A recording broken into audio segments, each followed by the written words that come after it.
Most of us panic if the Wi-Fi goes out for 5 minutes. But the Inuit? They hunted seals under solid ice, turned frozen fish into knives, and tricked caribou with sound. These 9 ancient hunting hacks make modern survival gear look like toys. And wait until you hear the last one, a technique that could save you even from a polar bear attack.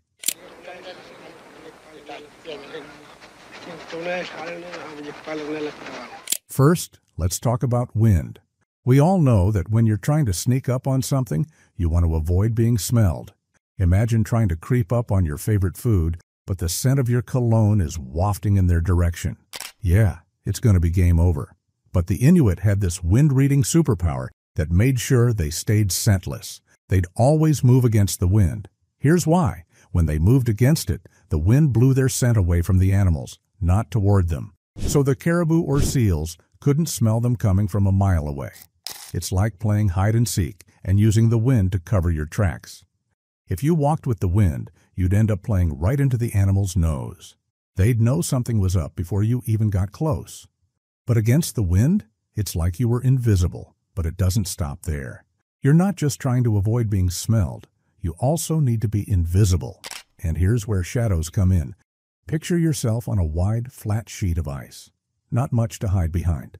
No trees, no rocks, just snow and sky. So what did the Inuit do?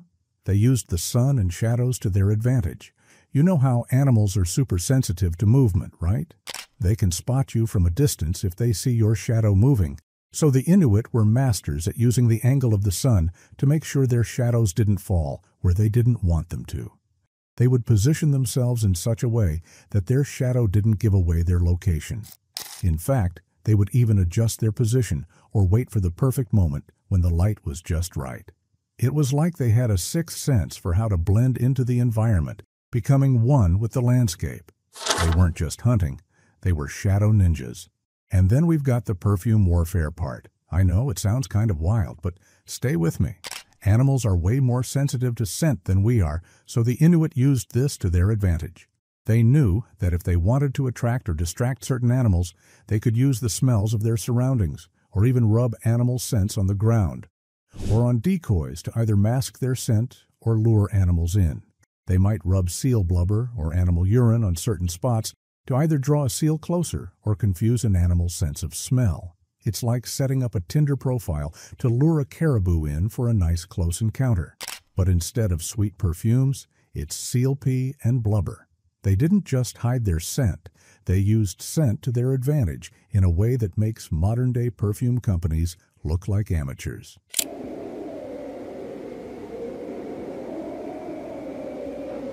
But hiding your scent and controlling your shadow was just step one.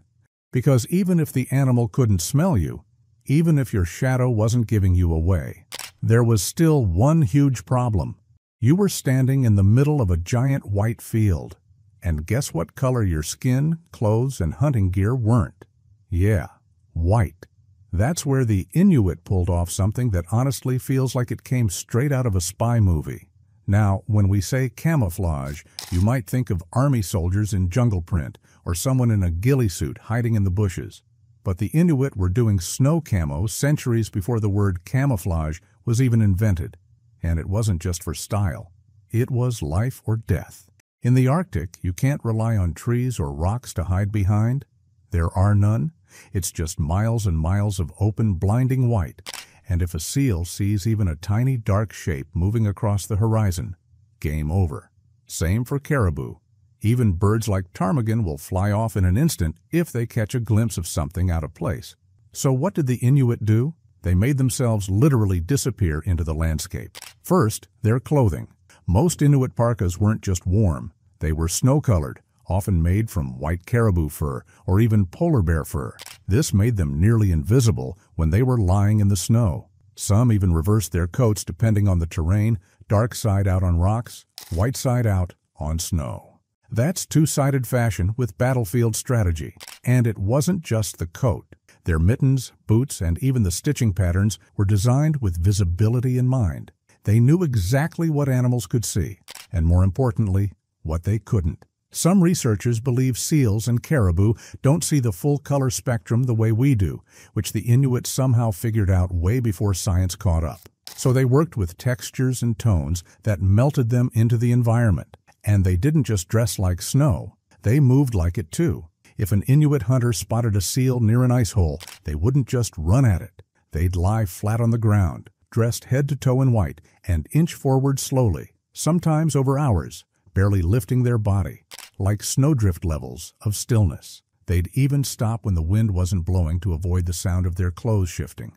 It was all about becoming part of the environment, not just physically, but rhythmically. Some hunters even carried white snow blocks or sleds to hide behind as they approached. They brought their own fake snow hills to sneak closer without being seen. Think of it as building a moving igloo shield and using it like a portable blind.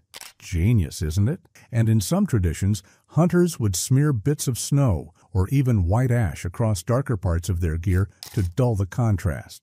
Because in the Arctic, contrast is everything. You don't need to be colorful to be seen, just slightly off-white, and you'll pop like a smudge on a clean wall. What's truly mind-blowing is how all of this was developed without modern optics or tech.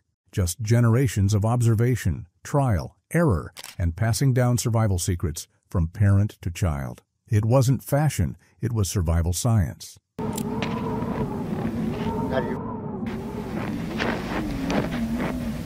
But while camo helped them blend in, the next move was straight-up psychological warfare. Because the Inuit didn't just sneak up on animals, they planted fake signs, they manipulated behavior, and they literally tricked animals into walking right into their spears. Let's talk about what they did to seals, and it's going to blow your mind. Suppose you're a seal. Life is rough. Everything wants to eat you. It's freezing, but at least you've got your precious breathing hole. That one tiny hole in the ice where you come up for air between dives. You keep it open with your nose, check it constantly, and if something smells weird or looks off, you dip out. Survival 101. Now, the Inuit knew this. They knew seals were cautious, smart, and downright paranoid. So, what did they do? They used it against them. Inuit hunters would go out onto the sea ice during peak hunting season and look for real breathing holes. Not just any hole, but ones that had fresh frost rings, seal whisker marks, or signs of recent use. But instead of just waiting by those real holes, they'd create fake ones nearby. They would carefully carve a hole in the ice, not too deep, just enough to look legit from underneath, and let it sit there. Just let it blend into the environment. Over time, curious seals might come check it out, and eventually they'd start visiting it regularly. Now, once that happened, the Inuit would get into position. They'd build a snow blind nearby, often lying perfectly still for hours in the brutal cold, holding a harpoon or spear at the ready. And when the seal popped its head up, instant catch. But sometimes it wasn't even about the fake hole. They'd block access to a real breathing hole temporarily, forcing the seal to resurface elsewhere. Then they'd station themselves by the nearest usable hole, basically predicting where the seal would go next. That's not just hunting, that's reading the enemy's mind. And it wasn't just about waiting around. These hunters would sit for 6 to 10 hours straight, motionless, in sub-zero temperatures, listening for the faintest sound of a seal scratching its way back up through the ice. Imagine the patience. One wrong twitch, one tiny movement, and the seal is gone. It's not Call of Duty, it's Seal of Duty. The seal would be up for just a few seconds, then gone. If you weren't perfect, you weren't eating. In the vast and open Arctic landscape, where there's no place to hide and animals can see you coming from miles away, Inuit hunters developed a powerful method of deception: animal decoys. These weren't just passive traps. They were clever tools that used visual trickery to lure prey closer. Let's start with seal hunting. Seals are extremely cautious, especially on the sea ice.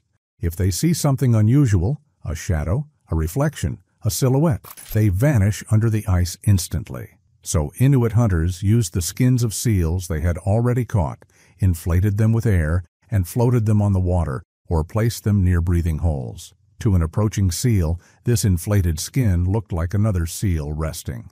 Believing the area was safe, it would approach, giving the hunter the perfect chance to strike. This method was documented in various ethnographic records, including the work of Arctic anthropologists like Knud Rasmussen, who noted that sealskin decoys were common among Greenlandic Inuit. But seals weren't the only targets.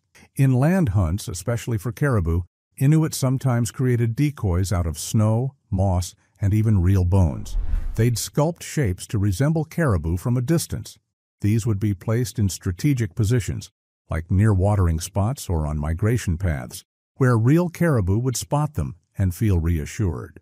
In some regions, like the central Canadian Arctic, hunters would go even further. They would wear caribou hides, complete with heads and legs, and mimic the behavior of a feeding or walking caribou.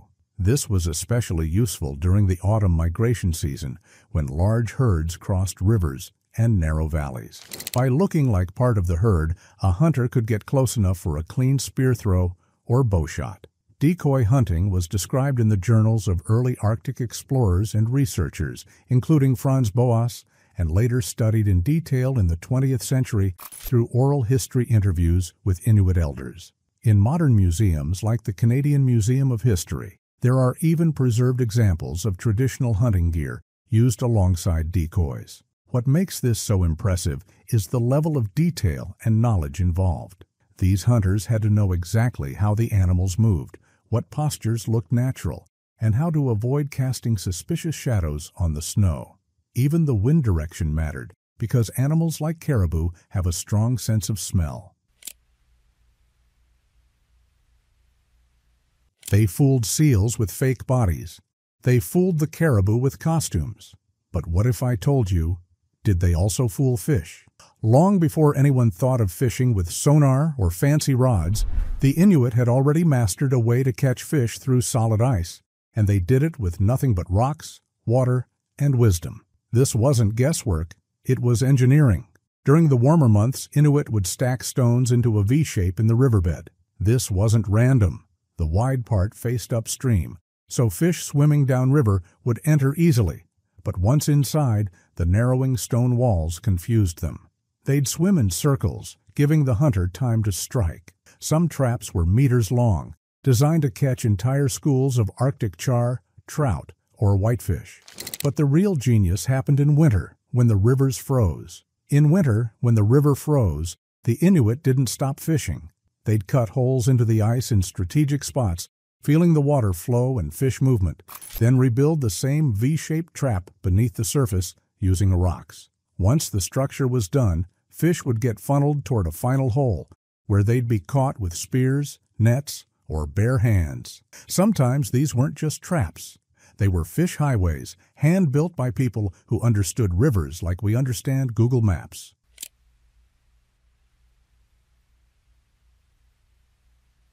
They built traps under the ice. They fooled animals with costumes and shadows. But sometimes the best hunting partner had 4 legs, a tail, and way more patience than most humans. Let's talk about the real MVPs of Arctic survival, Inuit sled dogs. We all know about sled dogs, the iconic teams pulling sleds across the snow, working in brutal conditions. But here's what most people don't realize. Inuit dogs weren't just transportation. They were part of the hunt. And not just in a good boy kind of way. These dogs were smart, brave, and trained for tactics that would blow your mind. Inuit dogs were used to track animals like seals, polar bears, and even caribou. Their sense of smell could pick up a scent trail under thick snow, and they'd alert their humans by body language or barking. In some hunting techniques, especially with muskoxen, the dogs were used to harass or circle the animal, keeping it distracted. Muskoxen are strong and aggressive. Imagine a prehistoric tank covered in fur. So while the dogs kept it occupied, barking and darting in and out, the hunter could move into position for a clean kill with a harpoon or rifle. What's even more touching is the bond between Inuit and their dogs. These weren't pets, they were survival partners, and every dog had a name, a role, and a reputation. Inuit oral histories often include stories of heroic dogs who faced down polar bears or led their owners home in blizzards when humans were lost. This teamwork was so respected that in many communities, dog care was sacred. The entire family helped feed them, heal them, and train them. Because in the Arctic, If your dog team failed, you didn't just lose speed. You risked losing your life.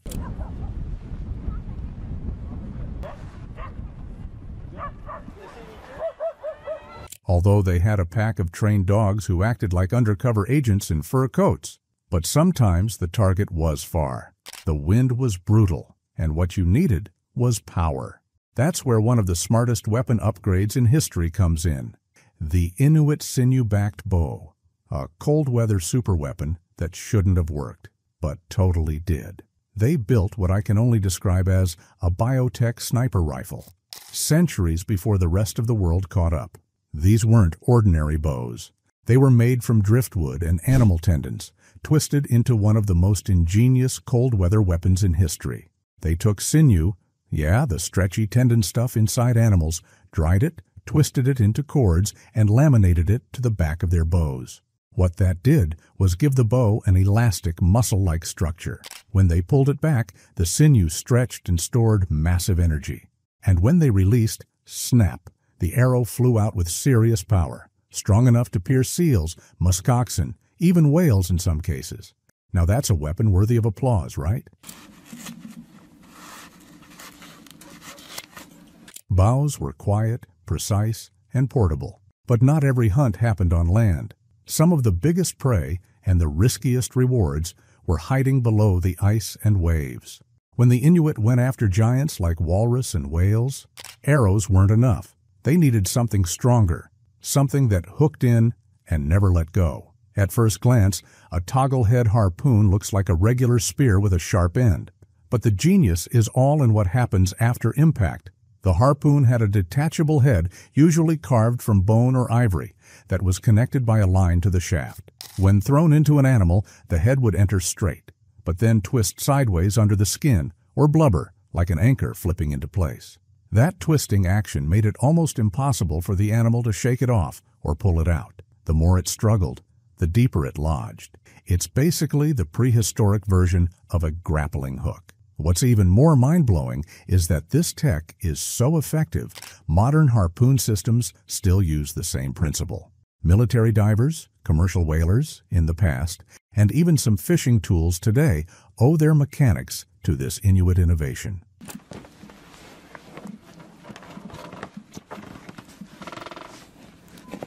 This brings us to the final and number one Inuit survival hack. Okay, this one sounds like a meme or a weird dare, but I promise you it's real, and it's been recorded in Arctic survival lore. The Inuit could turn a frozen fish into a literal knife, sharp enough to cut flesh. Yes, that's true. In desperate situations where even metal was out of reach and traditional knives weren't available, a fish, usually something lean and long like an Arctic char, would be cleaned, then frozen rock solid in sub-zero temperatures. The fish becomes as hard as stone. But here's the clever bit. The Inuit didn't just freeze the fish and call it a day. They'd shave and sculpt the edge, almost like knapping a stone blade. Once the side was angled just right, they could use it to slice meat, skin, or sinew, especially when the materials were also frozen and brittle. Some oral stories even mention similar improvisations, with frozen feces molded into blades. That's right, turning literal poop into knives. It wasn't about tools.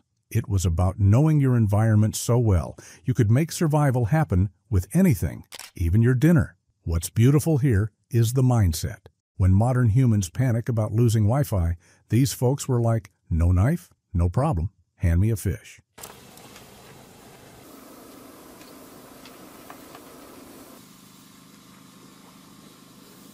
Nine hunting tricks so weird, so smart, and so icy cold clever, they honestly feel like magic. But for the Inuit, it was just Monday.